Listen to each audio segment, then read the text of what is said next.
श्रद्धावान भक्तगणांनो, छत्रपती शिवाजी पेठ जत येथील अत्यंत जागृत व नवसाला पावणाऱ्या श्री मायाक्का देवी व श्री भाग्यवंती मातोश्रींच्या मंदिराचा जीर्णोद्धार सुरू आहे। या पवित्र कार्यात भक्तिभावानं सहभागी व्हा। तुमची छोटीशी देणगी ही देवीच्या कार्याला मोठं बळ देईल। संपर्क बसवराज महाराज अलगूर, फोन पे गुगल पे 97 67 27 22 77।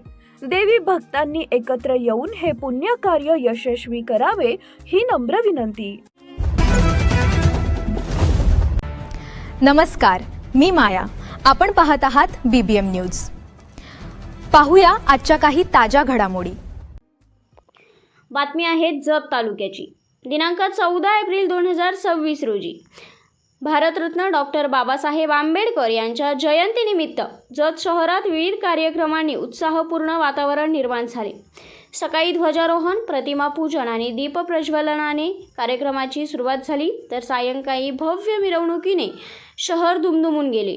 यावेळी आमदार गोपीचंद पडळकर यांच्या हस्ते ध्वजारोहण करण्यात आले। माजी आमदार विक्रमसिंह सावंत यांच्या हस्ते प्रतिमा पूजन करण्यात आले, तर माजी आमदार विलासराव जगताप यांच्या हस्ते दीप प्रज्वलन करण्यात आले। कार्यक्रमाला प्रांताधिकारी अजय कुमार नष्टे, तहसीलदार प्रवीण धानोरकर, राष्ट्रवादी काँग्रेसचे नेते सुरेश शिंदे, नगराध्यक्ष डॉक्टर रवींद्र अरई, जिल्हा परिषद सदस्य सरदार पाटील, उपनगराध्यक्ष विक्रम ताड, पोलीस निरीक्षक संदीप कोळेकर यांच्यासह विविध मान्यवर उपस्थित होते। तसेच गौतम ऐबळे, चंद्रशेखर गोब्बी, परशुराम मोरे, राजू यादव, सलीम पाच्छापुरे, सिद्धेश्वर जाधव, कुमार साहे, प्रभाकर जाधव इत्यादींसह जयंती उत्सव समितीचे अध्यक्ष राहुल कांबळे, उपाध्यक्ष सिद्धार्थ साबळे, निखिल साबळे, विकास खरात आणि इतर पदाधिकारी मोठ्या संख्येने उपस्थित होते। जत शहरासह तालुक्यातील अनेक सामाजिक संघटना, पक्षांचे पदाधिकारी, वैद्यकीय शिक्षक, प्रशासकीय यांच्यासह आंबेडकरी जनसमुदायाने मोठ्या उत्साहात आंबेडकरांना अभिवादन केले। कार्यक्रमाचे प्रास्ताविक व स्वागत ज्येष्ठ नेते संजय कांबळे यांनी केले। सायंकाळी 5 वाजता भव्य मिरवणुकीला सुरुवात झाली। पारंपरिक वाद्य, ढोल ताशा आणि डीजेच्या गजरात शहराचा प्रत्येक भाग निनादून गेला। मिरवणुकीत 2 कंटेनरवर सादर करण्यात आलेले स्त्रियांच्या प्रगतीचे आणि सामाजिक वैचारिक संदेश देणारे फलक विशेष आकर्षण ठरले। यावेळी प्रमुख वक्ते प्राचार्य विठ्ठल कांगणे यांनी फुले शाहू आंबेडकरांच्या विज्ञानवादी विचारांची आजच्या देशाला गरज या विषयावर प्रभावी मार्गदर्शन केले।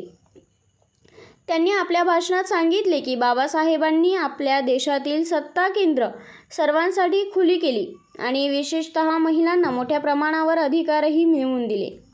शोषित आणि वंचित समाजाला प्रामाणिक मार्गाने आर्थिक प्रगती साधण्याचा संदेश देतानाच त्यांनी शिक्षण आणि बुद्धिमत्तेच्या माध्यमातून उन्नतीचा मार्ग दाखवला।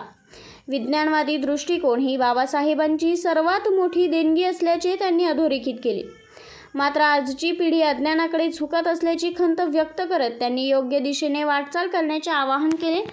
या कार्यक्रमाची सांगता उत्साहपूर्ण वातावरणात झाली असून संपूर्ण शहरात जयंतीचा जल्लोष अनुभवायला मिळाला।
बातमी आणि जाहिरातीसाठी आमच्या चॅनलला लाईक आणि सबस्क्राईब करा. धन्यवाद.